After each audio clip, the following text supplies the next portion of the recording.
Everybody ready? Good. Then let's get going.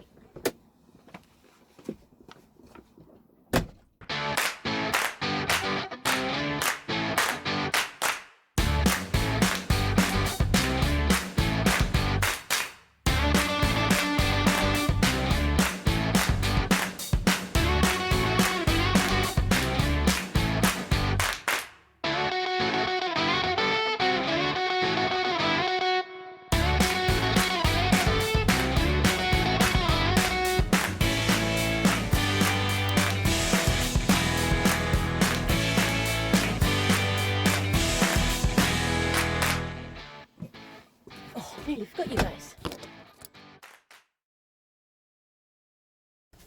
Hey everyone, a really warm welcome back. As you know, we've got a tiny caravan, and so that means awnings are actually quite important, especially now those kids are getting taller than me.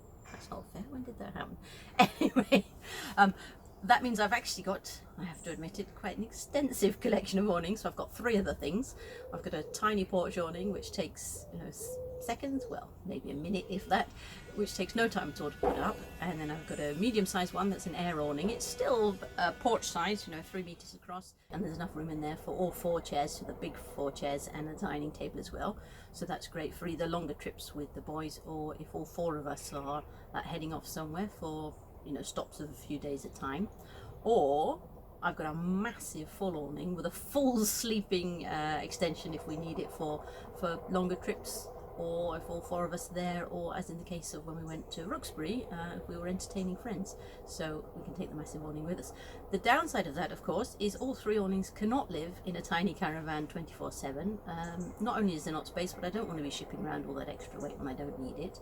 So I do like to keep the caravan packed so it's ready to go, so it minimises all the packing all the time. But we can't keep all the awnings in there all the time, so I have to have a different solution. Now, Mike has taken over the garage somewhat in terms of turning it into a workshop in recent years, and that's brilliant because I get fantastic things coming out, like this toaster and kettle drawer, which is great. But the downside is that I've got nowhere to put my awnings, so either I can lift them up, all the way up into the loft, which is a real pain in the neck, or I had the idea to turn this existing corner summer house that we had into a bit of a semi-warm storage room. So I didn't want to just dump the awnings in here, because all sheds get smelly and yucky and so on in the winter when they start condensating. And also the kids' sleeping mats and sleeping bags are in here some.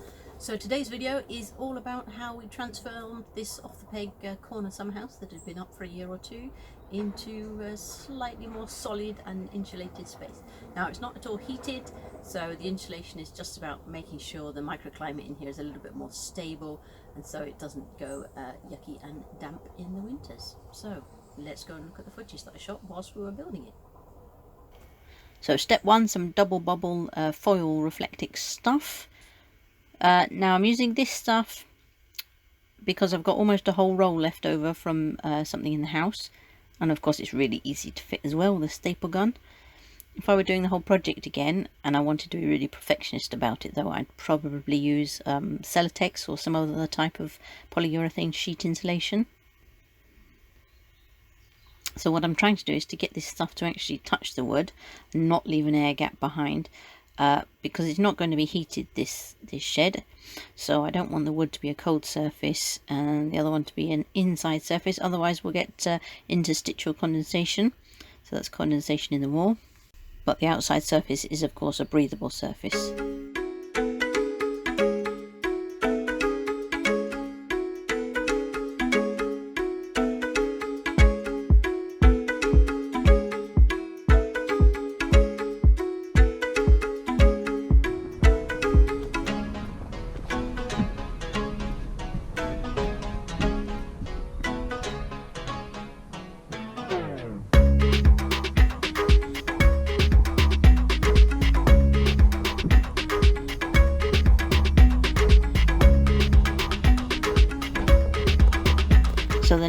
a second layer of double bubble, but this time I'm taping and sealing it up on the inside so that it's also acting as a vapor barrier, which will hopefully stop any moisture from inside. So for example, if anybody's inside breathing obviously and using the room and so on, to make sure any of that moisture doesn't get into the wall itself. And then hopefully by leaving just the panels as the outside layer of the Reflectix, then any moisture that does get in there will still have just enough breathable wood to be able to escape through where the framing is touching the outside cladding. That's the theory anyway. Okay, now there's been some rather rapid progress. Mike doesn't like to be filmed at work, which is why he's made such great progress at cladding all the walls and the ceiling with a layer of 12mm ply. This is just ordinary stuff. This isn't leftover. We've had to buy these sheets from new. I think there's 4 sheets or possibly 5 sheets in total. It's not our usual favourite birch ply, but you know, this is a shed. I'm going to use a white satin wood finish on those, and then the back 2 walls are going to be in a coat of varnish. But first off, the window reveals are going to be black, so then they match the outside of the shed itself. It's done in black paint. Then it's white for the ceiling and the front walls, and then finally varnish for the back walls.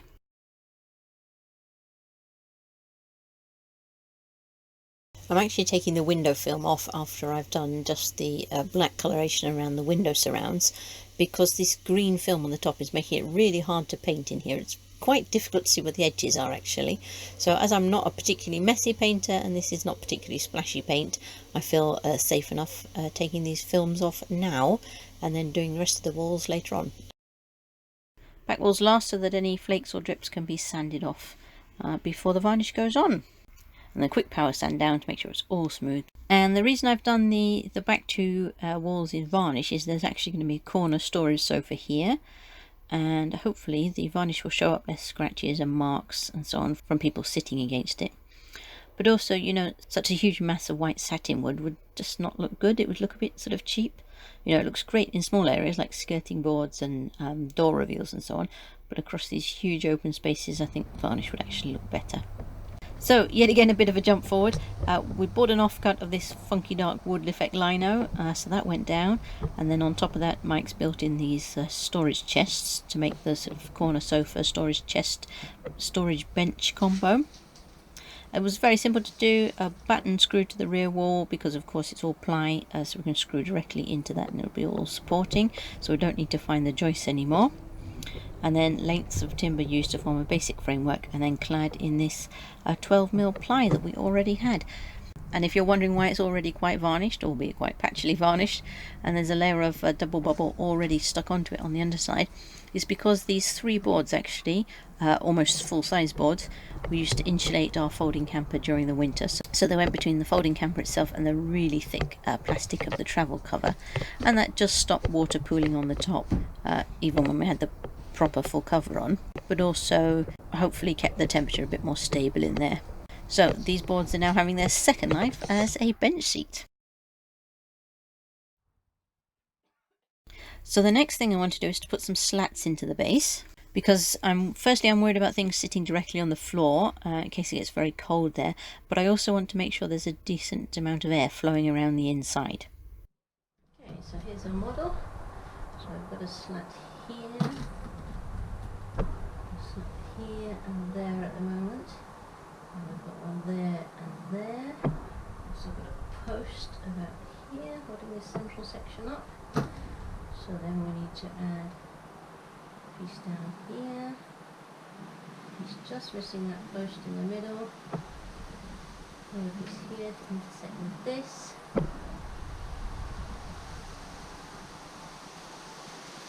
And then we'll be able to lay horizontals on, just like so, which will give us excellent air gap.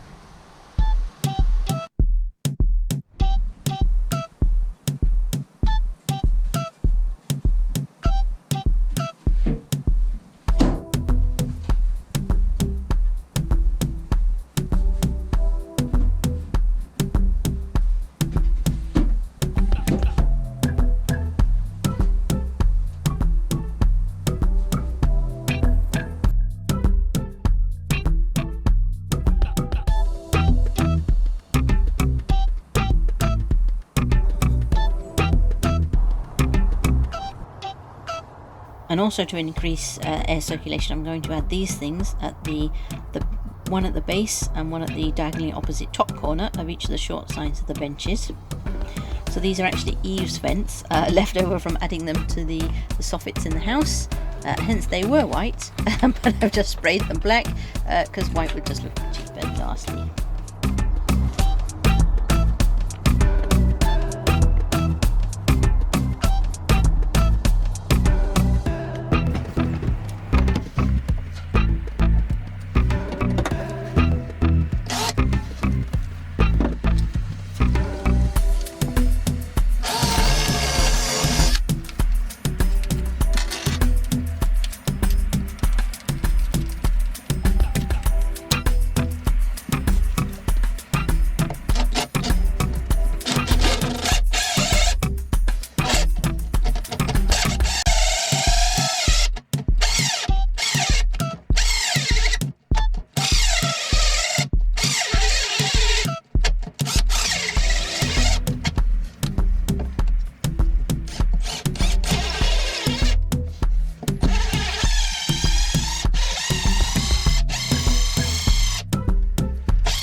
So now it's beautification time. I could have painted these benches because the varnish finish on them isn't very good at all, so it doesn't look very good. I don't want to leave that showing. It's yacht varnish, which actually is a real pain to get right, to get it looking good, which is why it's so patchy, because I wasn't worried about the look when I built these boards for the folding camper. But actually what I'm going to do is put on a bit of camper van lining fabric, actually, well, just for fun. And hopefully it'll be easy enough to vacuum off rather than having to worry about shoes and so on bashing on and scratching any painted surface. And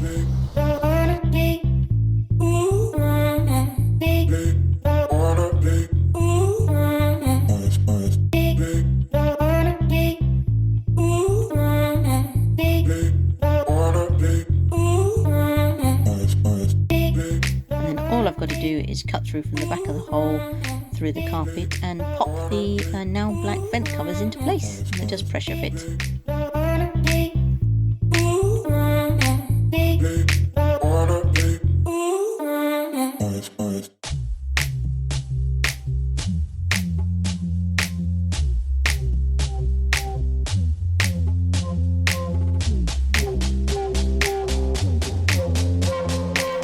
Then I've got some funky coat hooks to put up all around for hanging various things on.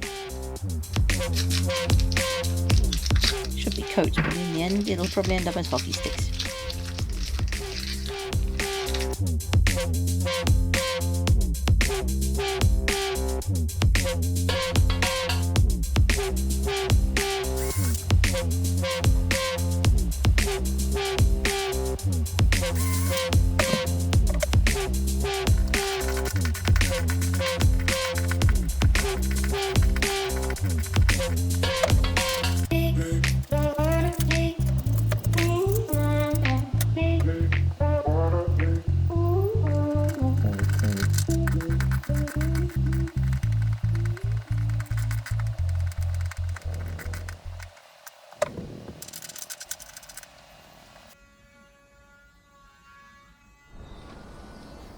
Okay, and last off it's cushions.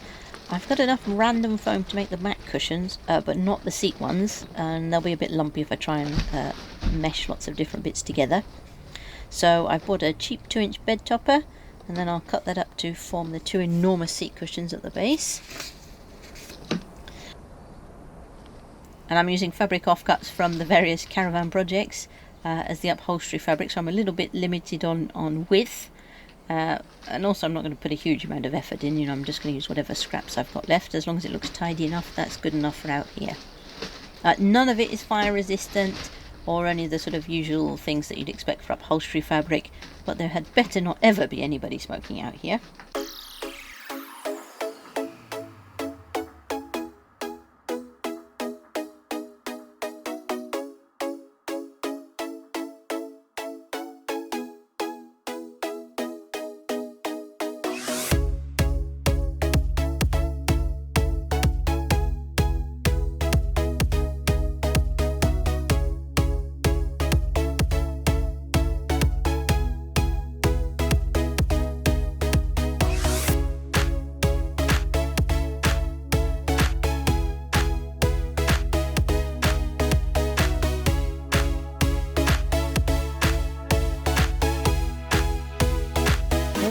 did was on these edges, which were just raw ply, so sticking out like that, and in fact some of them had foil underneath. This one I cut back a bit, but it didn't cut very cleanly, so I'm not very happy with that. So what I've done instead is use a bit of this stuff. This is actually an old roller blind. Well, it's not an old one, I just refitted the blinds in my office. So this is blind fabric, so this is sort of blackout stuff. It's nice and tight, and I've just stapled it in place. That side's finished. Upholsterers, don't panic, I wasn't taking much effort. Just put the lining butting up to the main fabric. So anyway, that gives a nice sort of grey edge to it instead of the former ply. And that's just stapled into place, top and bottom.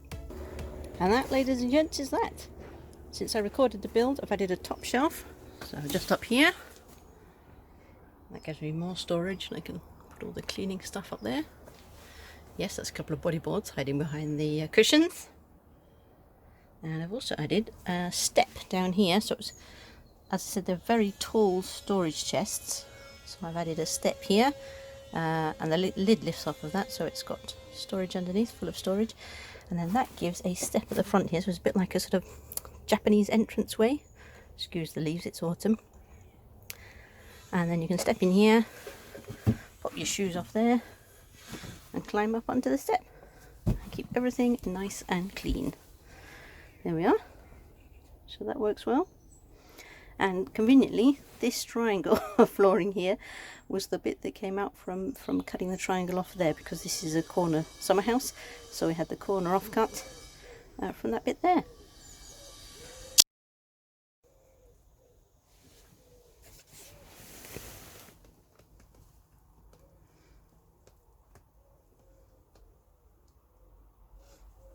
So I hope that was helpful.